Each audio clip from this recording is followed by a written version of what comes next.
The Collaborating Conversation podcast is for avid book readers, book lovers, and authors. Listen to this podcast as we talk more about the art of writing, stories behind books, and the hands that created them. So stay tuned and enjoy our show. Welcome to the Collaborating Conversations podcast. Today's episode is part 2 of the Foundra series deep dive by author Emmanuel M Arriaga. The nature-nurture debate type of thing? Like, is it family? Is it where you're raised? Is it your religion? Is it this? Is it that? Yeah, I mean, she ends up becoming, a devout, a devout warrior, driven by vengeance, right? Which is counterculture to Dasvan society, whereas they're not necessarily not religious. They just, their values are different. And so, they're not driven by vengeance. They're driven by harmony. They're driven by peace. They're driven by, intellectual pursuits, right? So the Dasvan are the most technologically advanced species in the galaxy. They were the first spacefaring species in the galaxy, right? And so they observed all the other species developed and quickly realized that, conflict and war was a thing, right? Because their society, was built on this harmonious structure. You go around the galaxy and you find out how much violence there is. Yeah, and that's exactly what happened to them, right? And so they developed as this non-gendered species, so they didn't have gender differences. And because of that, a lot of the conflict that's, spawned because of gender differences or conflict, in a lot of other species, they didn't have to deal with that. And they really focused on being harmonious. And they, one of the things that's unique about their species is they have telepathic connections with each other, right? And they have, these telepathic connections are very strong. And so, it causes them to be emotionally in tune with each other to a level that other species aren't, right? And so, if you can sense the emotions of the person next to you, you're more likely to try to have positive emotions with that person because those negative emotions can affect you, right? And so from the human perspective, empathy can only take you so far versus if you could feel what the other person's feeling, you'd be able to relate so much more. Exactly. Yeah. And so their whole species, all these special circumstances lead to them being a harmonious society that, has not known conflict in the way that the rest of the galaxy has.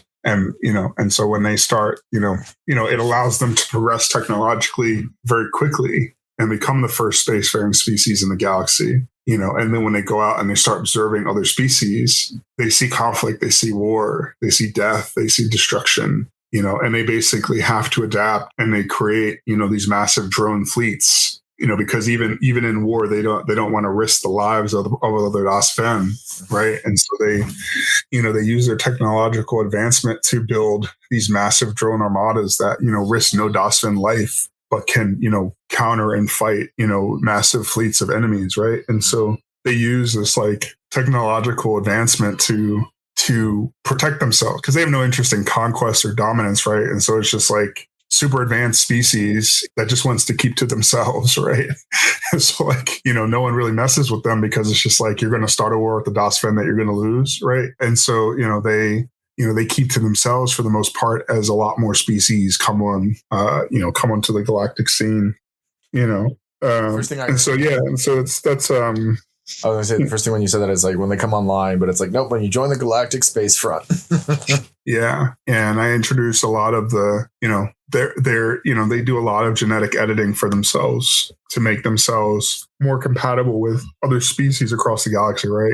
So the Dasvan, view this whole, they view themselves as it's easier to maintain peace when you can actually procreate with other species, right? And so they genetically engineer themselves to be able to do that. And that's revealed slowly throughout the second novel, where they're actually, they make those biological changes in their future generations in order to improve relations between them and other species across the galaxy. And so it's just an interesting concept because it's it's hinted at in the first novel, Flenret saying the line, some species that, previously shed blood, now live together, right?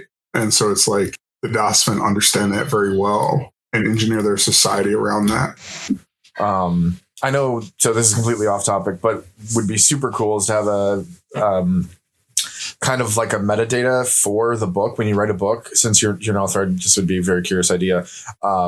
When you're writing the book, you add metadata to say like female voice, or like basically add tags to every character so that a program could go through later and read the voices in like different, each character would get assigned an artificial voice, and it would be female, male, or, you know, something in between for the non-binary type of folks. And then you could literally produce a, you know, fully casted book all through, you know, robotic means. Obviously, I'm biased because I just want to listen to it. I don't want all the voice actors to go out of a job, but that'd be an easy way to make a book audio, an audio full cast book. Yeah. But jumping back, this is what excites me about the series is I see the potential, the lore and the world building you've done is amazing. So my question for you is, where did this all come from? How did you begin? And how did you develop this massive world? You know, in this previous discussion, we're talking about, you know, one race. And how many races have you made for this book series so far? A lot. Let me see. So how do you do your character? I guess. Yeah, go ahead. No, I'm just, there are, not counting hybrids, because hybrids are usually genetically instances where species have genetically engineered themselves to procreate with other species. And it leads to these hybrid species that have unique characteristics and are kind of their own species in some ways. And so there are the Darble, which is a species that I introduced in the first book. They're the Darble Alliance is the other major competing alliance in the Twin Galaxies, which is the place where the stories take place. It's two colliding galaxies. I thought that would be an interesting concept to play with. It doesn't so much come into an instance now, but future novels will play with the passage of time and how that kind of plays out with two colliding galaxies. The effects of gravity on planets, and one planet being spun out of its, you know, Goldilocks zone or something like that. Yeah, I mean, there are things. I mean, the time scale that stuff operates at is so massive, but you know, it's a concept that I want to play with, and so like thinking through how to do that. So there's the Darble, who are a competing alliance, you know, and there are these lizard-like people, you know, who have lizard characteristics, and they lead this other galactic alliance made up of the Lek. They're made up of the Gorn, the Kinja Hazul, and the Numi, which are some other species that I haven't introduced yet in the series. And then there's the Dasven, who we just talked about. There's the Hoxum, which are this very interesting species. I actually just got some character art finalized for Amaria to show what a Hoxum looks like, because they're a very interesting species. They don't have hair. They have like crystalline formations in their head, and they're a short species. They're very short, almost teenager-like in their appearance. But their familial units are very interesting because they don't have the concept of family. They have, there's no social structure. They're very interesting, controversial species. Sounds like that'd be a lot of potential to play around with. Yeah, I play around with that. Actually comes out in the, it comes out in the story in the, So like this is Amaria. And so you can see like crystalline features. They have blue skin. They have diamond-like eyes. So very, very different when compared to other species. So yeah, that's what a Hoxum looks like. Nice. And so that's Amaria. And then other species is the Kentaur. And so the Kentaur are these these hulking creatures actually have another piece of art for Foundra Book Tom, who's this awesome character I introduced in the second book. He's the first Kentaur Founders Elite. So this is an example of him. Yeah, this is one of my favorite art pieces because he's this really wise, calm, and collected person because he's a monk. He's a Nistiff, which is a form of monk. But, when he's in combat, he becomes like this unstoppable machine. And so this picture shows him in combat, and it's just like, I always loved monks in fantasy and, D&D lore, because I think like they're one of the coolest classes where, like their weapons are their fists, right? And they can just do impossible feats of acrobatics and, really just, devastating effectiveness, right? And they're just people. And so it's like the ultimate honing of mind and body to become like these ultimate warriors, right? And so I wanted to create a Nistiff monk because they have 4 arms. So they're the large furry people, fur-covered people with like orcish features, with 4 arms, and they are just like really hulking behemoths. And super fast metabolisms, very, very,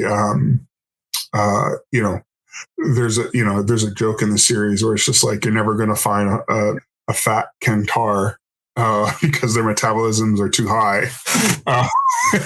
So it's just like these hulking, almost warrior species, and so they're very, because they have high metabolisms, they're very short-lived. So they're one of the shortest-lived species in the twin galaxies. I think they're right around there with they're a little bit longer-lived than the Ori, which are another series, the Ori, which are the shortest. Actually, the Ori are the shortest-lived. So another high metabolism species, but the Kentaur are a little bit longer lived than them, but same concept.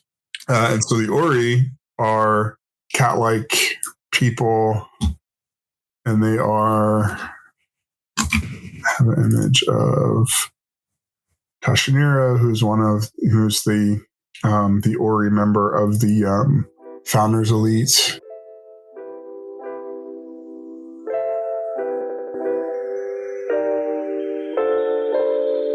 Looking for an exciting space adventure book, a romantic young adult story, and a fantastic sci-fi read?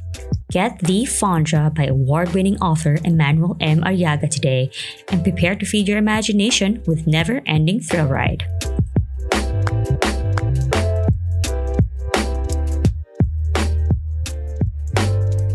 She's the 2 rifles, or the 2 pistol machine guns, right? Or something like that. Yeah. So she has, she's super acrobatic. She's super acrobatic, very talented, with dual wielding pistols. And so she can, so she's what's called a Wopan, but yeah, her species is the Ori. So cat-like, more of an anthropomorphic, type of species. So, cat-like features, but humanoid appearance. Another species, the Husians. So Husian are the dominant species in the twin galaxy. And they are very similar in appearance to humans. The main difference being that Husians are very tall and more muscular due to the high gravity on their planet. And so, the 3 founders of the Husian Empire are Husians. And this is actually a piece that I had created for Sislot. This is Sislot. Yeah, this is what I find so fascinating. You clearly put so much work into the lore and the character development. Where did all these ideas come from? How did you start? And this is clearly a well-developed world. That's what I like about I like science fiction so much, because the world building and character development, and you've clearly put a lot of time and energy into making sure you have different characters, different species. Yeah. I mean, a lot of it's just I've always wanted to, build a universe, right? And so, I, heavily influenced by fantasy and science fiction, and if you look at those genres, right, the good genres where they have good world building, you have entire species of people that are different and unique, from our own, right? And you can kind of play around with, different characteristics. Like, so for Husians, for example, they have these, they're called Escher marks. Their characteristic is, they can bulge or, twitch. It's just a, an aspect of their biology, and they are, they have glands that they are able to, make use of, that allow them to do things, like, secrete, like neurostimulants and things like that. And so they, that doesn't really come out in the first novel, even though it happens. I don't explicitly talk about it. But, it's how, like, Limerity's able to drop into like an intense focus, and the second book actually, show like him using his glands more, in different situations to, so they're a species that, has done pretty extensive genetic modification on themselves. Right. But, they're kind of like the, if there's a, if you think about like a super advanced species, right? Like, they, and, similar to the Das Fen, right? Like they do extensive genetic modification to themselves and their future generations that improve the prospects for their species, right? And so the Husian and the Das Fen share that mindset. And so Husians, like Das Fen, are able to procreate with a lot of other species across the galaxy because they view it as a form of dominance, to be able to assimilate other cultures into their empire. And they have a lot of species that are, have been, adopted into their empire. The Ori being, one of the major ones that are still part of the Husian Empire. They gave freedom to a lot of, it's kind of like the British Empire, right? Like they gave freedom to a lot of the species that, that they had subjugated and taken over territory for, but they still have the Ori as part of their empire. So like the Ori are not a separate people. They are part of the Husian Empire. And so, because of that, the Ori are ingrained in Husian culture, just like Husian people and just like humans have, have been woven into the culture. And that's another, the humans are interesting in this universe because the humans are not humans like me and you, right? Like, I mean, they look like me and you, but their origin is very different, right? And so they, they come from the other galaxy, that a lot of the story hasn't taken place in, so there are twin galaxies that are colliding, but most of the story actually takes place in one of the galaxies, one of the galactic sides. Actually have a map. Actually have official maps now, which is pretty cool. The person who did my a lot of the artwork for the second book for the print version and digital version actually created a lot of art for me. Redid a lot of these maps. It's like this is the galactic map, and so this is very different from what the previous map looked like in the first book. That's not how I envisioned the two galaxies coming together. I can envisioned it like more vertical, one horizontal. Yeah, and so this is the two galaxies kind of colliding, and the original image, was similar, but this one, the two galactic cores haven't necessarily collided yet, so you can see they're still kind of distinct, and the edges are what have collided, and so you can kind of see there's this mesh of the ends of the galaxies coming together. Is that where the outer rim is? I don't see that on the map. Huh? Oh, okay, now I see the outer rim. Okay, my bad. Yeah, the outer rim's here. So there's this part right here. Okay. So you can see the other galactic empires. So here's the Husian Alliance.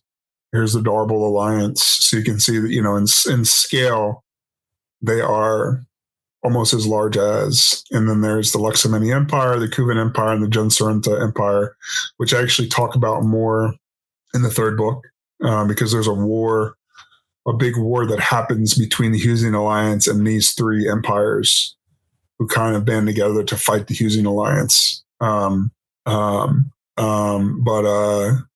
there's other areas that I haven't really talked about yet, but there are other empires, there are other species that are in these areas that I'll show up in much later books. But, so this map will expand over time. But you can see in this other galaxy, the galaxies are called Oafen Esraka. So the twin galaxies the actual name is Oafen Esraka, and it's the galaxy Oafen and a galaxy Esraka. And so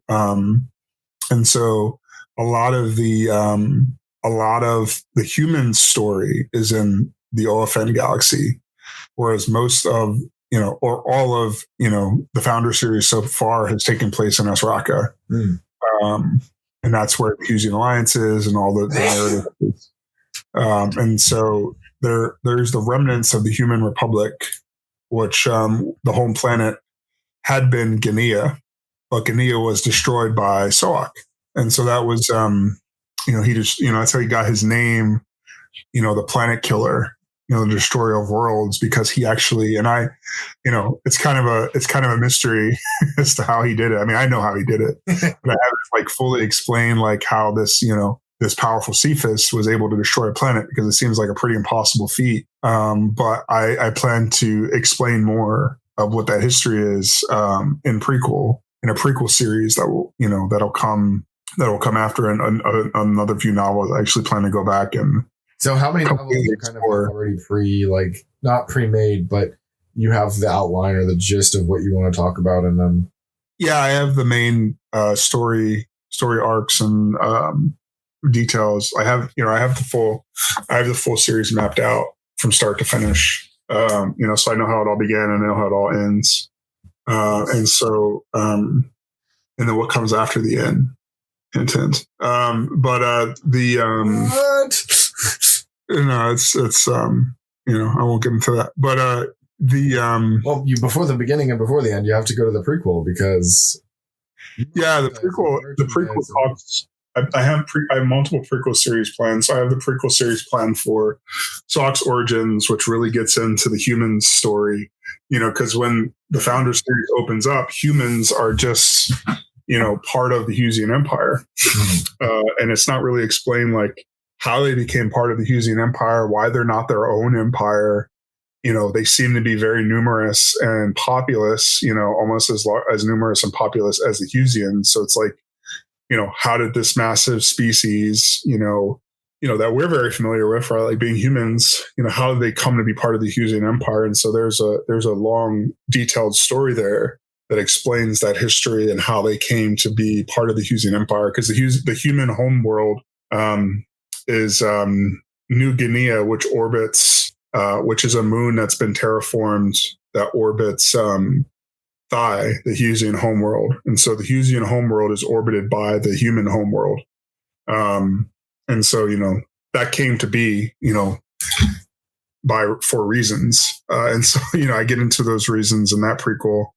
And then I also have a prequel series planned for talking about the origins of the Husian Empire. So, the Division War that I talk about throughout the first novel, and I get into more of it in the third novel, between the Husians and Tuzans, because there's a lot of history there.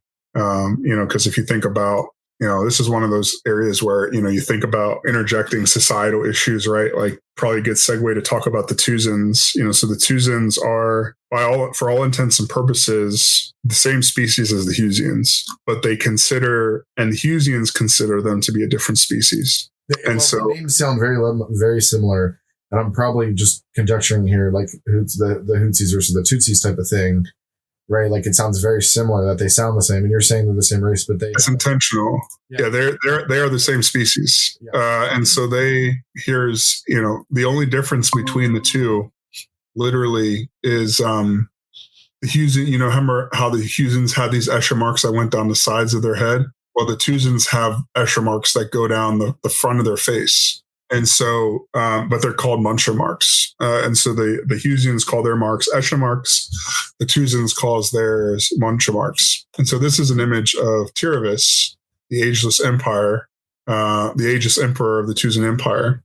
And so this was, it shows it's the first image I created of a Tuzan with my artist. I have this great artist out of Nigeria who does all my art. I was about to say, at this point, do you have him on retainer since you have a lot of artwork now?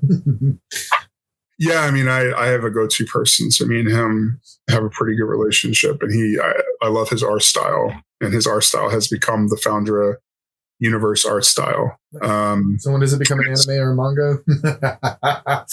I don't know. We'll see. I mean, I'd love to be able to hire him full time and just have him create stuff, but that takes resources, and the series being a lot more successful than it is. And he loves working on my stuff, right? He pings me all the time. He's just like, "Hey, you want to work on new characters?"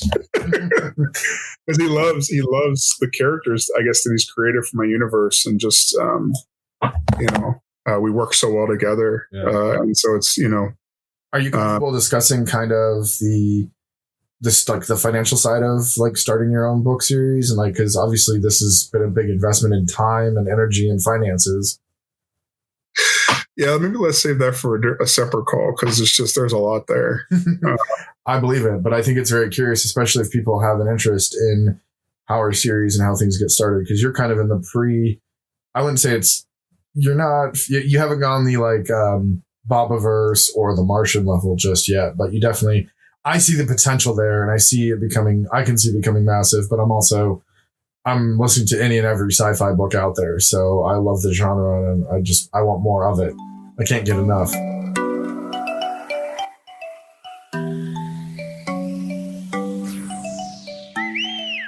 Thanks for tuning in. If you enjoyed this one, check out part 3 of today's episode on Spotify, Google Podcast, and Apple Podcast. Please subscribe to our podcast for more books and inspiring stories of today's authors.